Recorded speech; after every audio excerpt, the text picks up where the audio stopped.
বলো আমার সোনা বউ কি কি বাজার নেবো বলো। কেন তুমি কি এর আগে কখনো বাজার করোনি? কি আনতে হবে কি না আনতে হবে তুমি জানো না? তবু তুমি আমার নতুন বউ, তুমি এখন কি খাবা না খাবা সেটা বললে ভালো হয় না বউ? আমি আন্দাজে কি আনবো না আনবো তোমার পছন্দ হবে কি না হবে তুমি একটু বলে দাও বউ, আমি সেগুলাই নিয়ে আনবো বউ। 1 কেজি চন্দ্রমুখী আলু নেবে, 8 কেজি কালো কালো লম্বা লম্বা বেগুন নেবে। বেশ বউ। 1 কেজি একটা সরষে তেলের বোতল নেবে। বেশ বউ। সোয়াবিন বড়ি নেবে 250। সোয়াবিন বড়ি আমি খাই না বউ, ভালো লাগে না। তাহলে মাসকলাইয়ের বড়িটা নেবে। হ্যাঁ বউ ওইটা আমি খাই, তবে তাহলে ওইটাই নেব। 250 পটল, 500 ঝিঙে, 500 কাটা মাছ নেবে। ভালো আছে গো শাশুড়ি মা? হ্যাঁ বাপ জামাই ভালো আছে বাবা। বস বস খালা ওখানে বস। আর গো। হ্যাঁ বলো বউ। আমি রাত্রিরে কখনো কখনো ঘুম থেকে উঠলে চারটি করে কিসমিস খেয়ে পানি খেয়ে শুই। 500 মতো কিসমিস এনো না গো। কিসমিস মানে সেই মরা আঙ্গুরগুলো বউ? কিসমিস আবার কখনো মরা আঙ্গুর হয়? তা আঙ্গুরগুলো তো চিমসি লেগে যায় কিসমিস হয়ে যায়, সেটাকে তো আমরা মরা আঙ্গুর বলি। বলো যখন তাহলে এই মরা আঙ্গুরই নিয়ে আনবা 500। রাত্রিরে শুধু আঙ্গুর খেয়ে শুইলে হবে বল? চারটি করে ওর সাথে তোকে খেজুরও খেতে হবে, 1 গ্লাস দুধও খেতে হবে। এখন থেকে শরীরটাকে ঠিক রাখতে হবে, নাহলে কদিন পরে ছেলে পিলির মা হবে তখন তো হাড়ে মাংসই লেগে যাবে কি। এখন থেকে সব সময় শরীরটাকে ফিট রাখতে হবে। আর জানিস তো বাচ্চা ছেলে ওই চুকুম চাকুম করে একটু একটু করে দুধ খেলি, সারাদিনে 3 কেজি 4 কেজি করে দুধ খাইলে তো শরীর শুকিয়ে যাবে জি। এখন থেকে যদি ভালো মন্দ না খেয়ে শরীরটাকে না বাগিয়ে রাখিস। ওগো শুনছো? হ্যাঁ বউ বলো শুনছি। খালা যে এগুলো বললো এগুলো তাহলে একটু অল্প অল্প করে লিও। হ্যাঁ তাহলে নিতে হবে। ও বাপ জামাই তোমার বউ, তুমি ভালো মন্দ খাইয়ে যদি রাখতে পারো তোমারই থাকবি। হ্যাঁ সে তো খাইতে হবে। এখন দুধ 70 টাকা কেজি বলে তাই দুধের দাম আবার কম থাকলে ডেইলি 500 করে দুধের নালি রোজ করে দিতে। দুধ খেয়ে ঘুমাইলে কি হয়, শরীরের থিকনেসটা ভালো থাকে। আর কিছু আনতে হবে বউ? আর একটা বডি অয়েল তেল নিয়ে নেবে। বডি অয়েল তেল মানে? চান টান করে গায়ে হাতে মাখবো গো। চান করে তো আমরা সরষে তেল মাখি বউ। আমরা মেয়ে ছেলে সরষে তেল আমরা মাখি না, আমরা বডি অয়েলই মাখি, না হলে গা হাত পা চড়বড়িয়ে উঠবে, খুশা ছাড়বে, ছিলকা ছাড়বে। বেশ বউ বেশ বেশ বেশ। তাহলে বাজার গেছি হ্যাঁ বউ? যাও।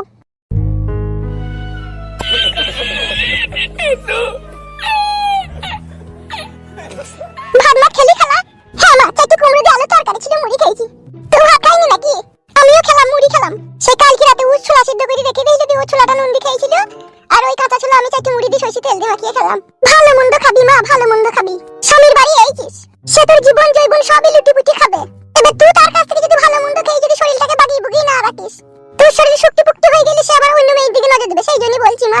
না না খালা তুমি ঠিকই বলেছো, ও খাবে, তোমার জামাই যা ছেলে তা খাবে খালা। মুখে বলতে হবে, তুই যদি এমনি থাকিস সে কি এনে দিবে বল?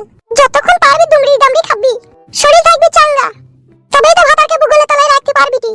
আর শরীর কাত হয়ে গেলে ভাতারও কাত হয়ে যাবে। তুমি ভালো মন্দ খাও বলে সেই জন্য তোমার শরীরটা পুটি মাছের মতো হয়ে আছে বলো খালা। তা খাবো না তোর খালু, তাকে বাজার পাঠাইলি 500 মধ্যে আনা করাই, 1 কেজি কাবলি ছোলা আনা করাই। রাতে আমি ছোলা ভিজিয়ে রাখি 250 মতো, সকালে উঠি কাঁসার বাটিতে ঢালবো, 3 চামচ মধ্যে মাখাবো, 2 চামচ করে বসে বসে খাবো। খেয়ে একবার টাটকা জল খাবো, তারপরে তাকে বাজারে ঝুলা হাতে ধরিয়ে দেবো। তোর খালুকে তখন আমি বলবো গো কই মাছ আর জিওল মাছ আনবে। 2 বার আমি ভাত খাই মা, একবার কই মাছের ঝোল দি আর একবার জিওল মাছের ঝোল দি। খাওয়াতেই আমার শরীরটা ঠিক আছে মা, নাইলে কবে আমি শেষ হয়ে যেতাম। আর তোর খালু খাওয়ায় ও মা আমাকে খাওয়ায়, সেই জন্যই বলছি তুই খাওয়া ছাড়বি না, খেতেই থাকবি ভালো মন্দ এটা ওটা সেটা। মা খালা হয় সেই জন্যই তোকে বলছি। আর তোর মাকে ফোন টোন করেছিলে? হ্যাঁ খালা মাকে ফোন করেছিলাম, মা পরশুদিনকে আসবে বললো। ও আর রাতে কোনো অসুবিধা হয় না তো দুজনের? কি অসুবিধা হবে, ও যেইভাবে চাইছি সেইভাবে দিতে হয়েছি। কেন ও আবার কিভাবে কি চাইছি? আমার লজ্জা লাগছে, আমি বলতে পারবো না। এই মালো আমি তোর খালা হইলাম, আমার কাছে আবার লজ্জা কিসে বল? তোমার জামাইয়ের কড়াকড়িটা সেরকম ভালো নয়। এই মা আমার কি না কড়াকড়ি ভালো নয় মানে? পাইছি না নাকি ও ছোড়া দিতে? পাইছি না আবার কেন, সেরকম পাইছি বেশিক্ষণ থারো হয়ে থাকছি না। ওটাই হচ্ছে আমার, তার হচ্ছে না। এই মালো এটা তাহলে যন্ত্রণার উপরে যন্ত্রণা না, তাহলে কি করবো বল খালা? আমি এসব ব্যাপারে সেরকম সিনিয়র কোনো হয়েছি বল? তোর জামাই যেতে অনেকক্ষণ পারে সেরকম একটু পদ্ধতি বলিবে। তোর খালু আগে এরকম ছিল, পাইতো না। তাকে আমি কত বলি কালো জিরি তার মধ্যে দেখই তাকে আমি এতদিন স্ট্রং করতে পেরেছি। শুন আমার কাছে কথাটা বল, রাত্রিরে শোয়ার আগে 2 চামচ মধু, 1/2 চামচ কালো জিরিকে বাড়বি দিয়ে মধ্যে সাথে পাইল করবি, দুটো 1 ঘন্টা আগে খেয়ে নিতে বলবি, তাইলে হবে, তাইলে পারবি। পারা তো কথা, তোর খালুকে তো আমি ওই খই তো আমি আমার বাসায় নিয়ে এলাম, তাইলে তাই করবো আমি এবে থেকে। করবি মানে কইতে যে তোকে হবে কি, নালে কি তোর আরাম হবে না ঠিকই? তাই তো হচ্ছে খালা, ওর আরাম হয়ে গেছে, ও ঘুমিয়ে গেছে, আর আমার একা তো কাট করে সকাল হয়ে গেছে। আগেকার বড়টা ওয়া ছিল না, সব বিষ টেনে ঝেড়ে দিয়েছে, ওর মাজার কাটিগুলো মনে হয় শুকিয়ে দিয়েছে ঠিক, সেই জন্য মনে হয় এখন আর পাচ্ছি না। বলেন কি? তুমি না দেখি শুনে এরকম ছিল আমার ঘরে চাপা লাগানো, তুমি তো জানো আমার এখন কিলিং জৈবন। তা আমি কি জানি মা বল, জল ভিতরকার পানি শুকিয়ে গিয়েছে। তুই এখন আর বউ হয়ে এলি, এখন তুই এটা বুঝতে পারলি। আমরা পাড়া প্রতিবেশী মানুষ, আমরা কি বুঝবো? আমার মন বুঝি খালা, ওই আগেকার বউটাকে মনে হয় ও ঠিকঠাক ভাবে দিতে পাইতো না, ওই জন্যই পালিয়ে গেছে। হইতে পারে হলো না, হবার কিছুই নাই। তুই একদম চিন্তা করি না, তোকে যেটা বললাম সেটা করবি। তারপরে যদি না হয় আমি তোকে কবিরাজের কাছে নিয়ে যাবো। কবিরাজ এমন একটা মাদুলি দিবে না, আর বালিশের তলায় ভরে দিবি, তুলির সাথে পাইল করি, দেখবি ও সব সময় থারো হয়েই থাকবি। তাই নাকি? হ্যাঁ তুই হ্যাঁ। ও তুই বস, 11টা বাজতে চলি, তোর খালু আবার কাজে গিয়েছে, ভাত খেতে আসবি বাড়িতে। আমি বাড়ি যাই, আবার বইকালে আসবো। বেশ যাও। গেলে তো আমারই কষ্ট। মনে থাকে জানো।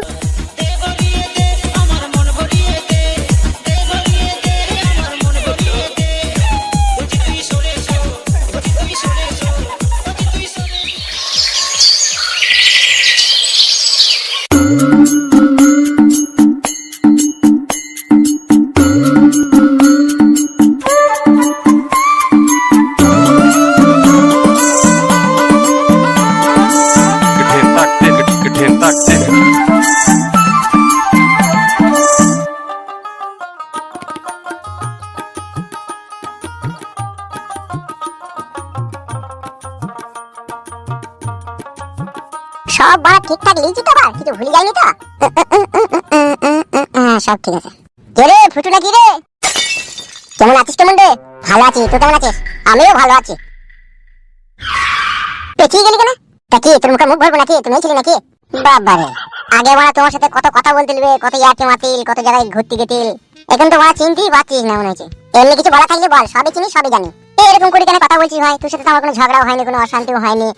তাহলে তো পর পর ভাবছিস কেন? পর কেন ভাববো বে? বন্ধু বন্ধু বাস, ম্যাটার ক্লোজ। আমার কাছে একটা খবর এলো, যদি বলিস তাহলে তোকে একবার জিজ্ঞেস করতে পারি। কি তোর আগেকার বউটা পালিয়ে গেছে?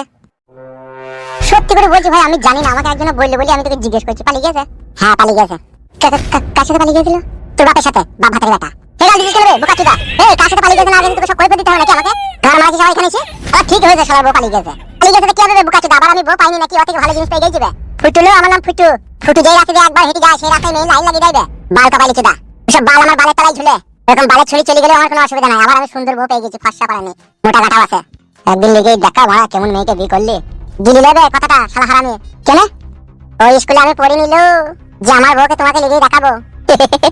তুই কি মনে করছিস আমরা বালি পালাবো মনে করছিস নাকি? তুই বউকে গুদমানি ভাইকে পায়ে জুতো গুলি মুখে মারবে কোনো চিনিস তোমাকে? আবার কথাবার্তা আমি পিছনে ভালো করে বলবি, বুঝলি তো? যে বন্ধু বন্ধু মানবে না, গাঁড় ভেঙে দেবো মেয়ে দিয়ে। তুই কি বলছিস কি রে ভাই? তুই একাই মারতে পারবি নাকি আমাকে? আমি মারতে পারবো না নাকি তোকে? বোকাচোদা তুই এরকম কথা বলছিস কেন বে? আমার বৈদ্য কথাবার্তা ভালো করে বলবি, যাকে তাকে পাইবি তুই, আর যাতা বলে দিবি বললি হয়ে যাবে। আমার শ্বশুর আমার শালারা মস্তান বে। গুদমানি ভাই তুই জানিস তোর এরকম কথা যদি তাদেরকে আমি বলি না, তোকে বাড়ি থেকে তুলে যাবে বে। ভুল হয়ে গেছে ফুটু ভাই, ভুল হয়ে গেছে, ভুল হয়ে গেছে। যদি ভাই দেখবি বলবো। এ ভাই ফুটু আমাকে ক্ষমা করে দে ভাই, তুই শ্বশুরকে তুই শালাকে বলি না ভাই, ভাই বলি না ভাই। পাছাবে ভাই ফুটু বলি না ভাই, এ ভাই ভুল হয়ে গেছে বলি না ভাই। সুরে বাচ্চা আরে তুই কথা মেপে চুপি বলবি। বেশ ভাই, বেশ ভাই, ভাই ক্ষমা করে দে ভাই। ভাই আর তোর বই লেগে কোনোদিনও কোনো কথা বলবো না, ক্ষমা করে দে ভাই। ওঠ ওঠ ওঠ পাছার ওঠ, ক্ষমা করে দিয়েছিস তো ভাই? বেশ ঠিক আছে ওঠ। কথাটা মনে থাকে যেন, ভুলে যাস না, ভুলে গেলেই বিপদ আছে। বেশ ভাই ফুটু, বেশ বেশ। বাল কপালি চোদা। বাবা লো, এখনই কি কাজ হয়েছিল বড়া? শালা বিশাল ডেঞ্জার জায়গায় বিয়ে করেছে রে বড়া। শ্বশুর শালারা সব মস্তান। বাবারে জান ধকপাক ধকপাক করছে রে বড়া। ভাগ্যে ক্ষমা চেয়ে নিলাম বড়া। যদি ওর শ্বশুরকে শালাকে বলে দিত, আমাকে বাড়ি থেকে মনে হয় তুলে লেগে যেত সম্ভব। বাবা লো, আমার আবার কেউ নাই ও যে আমাকে ছাড়িয়ে আনবে। বুকে একটু ফু দিল। বাবারে শালা কি কাজ করেছে বড়া। শালা মস্তান ফ্যামিলিতে বিয়ে করে দিল। উজা ফ্যামিলিতে বিয়ে করেছে, তার কোনোদিন ইয়ার কেউ মারা যাবে না রে বড়া। কে নাটাই না কে রে? হ্যাঁ রে বন্ধু কেরাই, আয় আয় আয়। কেরালা যাবি বলছিলি, টিকিট হয়ে গেছে? হ্যাঁ কেরালাতে যাবো, টিকিটটা আমার এখনো ওয়াইটিং এ হয়ে আছে, কোনো কনফার্ম হয়নি সিট। ওয়াইটিং এও তো যাওয়া হবে রে বড়া। হবে হবে না এমন কোনো জিনিস আছে বড়া বল? কারো সিটের তলায় ব্যাগ রাখতে হবে, নাহলে কারো পায়ের তলায় বসে যেতে হবে, নাহলে বাথরুমের কাছে দাঁড়াইতে হবে, নাহলে গেটের কাছে দাঁড়াই থেকে যেতে হবে। তাই তো হয় রে ভাই, বিদেশ গেলে তো কষ্টই হয়। এ কেরাই, বল। বলছি বড়া ওই ফুট্টু, ওকে চিনিস? তা চিনবো না ওকে? সব চিনি, বল কি হলো কি? ওর আগেকার বউটা পালিয়ে গেছে নাকি? হ্যাঁ পালিয়ে গেছে। কার সাথে গেছে রে বড়া? ওই তো রে বড়া, আমাদের ওই মাঝের পাড়ার বিকাশ গাঙ্গুলি। কি বড়া বিকাশ গাঙ্গুলির বউ আছে যাবে? বিয়েওয়ালা লোকেরাই তো দুটো তিনটে করে বিয়ে করে রে ভাই, আইবারের ছেলেতে কি করে বল? মারা কি দিন দুনিয়া আইলি বল মারা। দিন দুনিয়ার আর কি দোষ মারা, দোষ তো মানুষের। হ্যাঁ তা তো ঠিকই, তাহলে আবার দিন দুনিয়ার দোষ দিচ্ছিস? আচ্ছা আর একটা কথা তোকে আমি বলতাম। বল। এ ফুটু আবার নতুন যে বিয়েটা করেছে, ও মেয়েটাকে কোথা বিয়ে করেছে রে? ওর বাড়ির পাশেই করেছে, সেই জটাই শালিকে। জটাই শালি? ওর বাড়ির পাশে একটা আনব্লাউজ পরা একটা মেয়ে নাই কো, ওরই বোনের বিটিকে বিয়ে করেছে। ওকে হ্যাঁ। তো চুদির ভাই যে বললো ওর শ্বশুর শালারা বিশাল বড় মস্তান, তাই বললো? আমার বাবা মস্তান। ওর শ্বশুরকে ওর শালাকে যদি একটা বাইরে খেতে কুকুরে ভুগভা করে না, ওরা ঘরে গিয়ে চাইতে তালা মেয়ে দেয়। ওরা আবার কি বালের মস্তান রে? একজনে ভ্যান চালায় আর একজনে সবজির ব্যবসা করে। কি বলছিস তোমরা?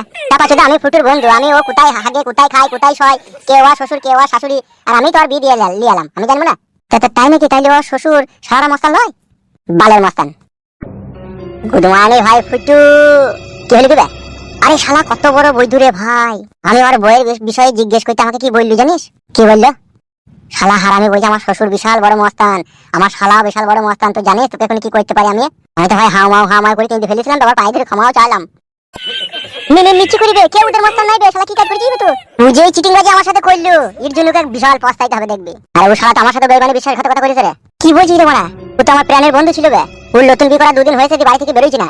তোকে আমি বাড়িতে ডাকতে যাই, তো আমাকে সে যে অপমান করেছে, সে অপমান সহ্য করার লাগে ভাই। সে থেকে তোর সাথে আমার কোনো সম্পর্ক নাই। তাই নাকি? হ্যাঁ, ও শালার এখন কোনো কিছুরই গরম নাই, এখন আর বইয়ের গরমটা হয়েছে। বইয়ের গরম এমন ফাঁদে ফেলে দেবো না, বইয়ের গরম বেরিয়ে যাবে। আমাকেও তো অপমান করেছে রে ভাইও। রে তাহলে দুজনে একটা মাস্টার প্ল্যান করি, যে মেয়েটার জন্য তোকে অপমান করলো, আমাকে কাঁদাইলো, সেই মেয়েটাকে ওর কাছ থেকে রিমুভ করে দি। করবি? হ্যাঁ, তোকে আমাকে যে যন্ত্রণা দিল তার একটা সাজা ওকে দিতে হবে না? তাহলে লে, কি প্ল্যান করবি কর। কি আবার করবো, এমন চার করবো যাতে কাতলা মাছ বংশীতে লেগে ঝুলে। তাহলে তো ভালোই হবে, দুজনের প্রতিশোধ দেওয়া হবে। সরাই কাছে সরাই।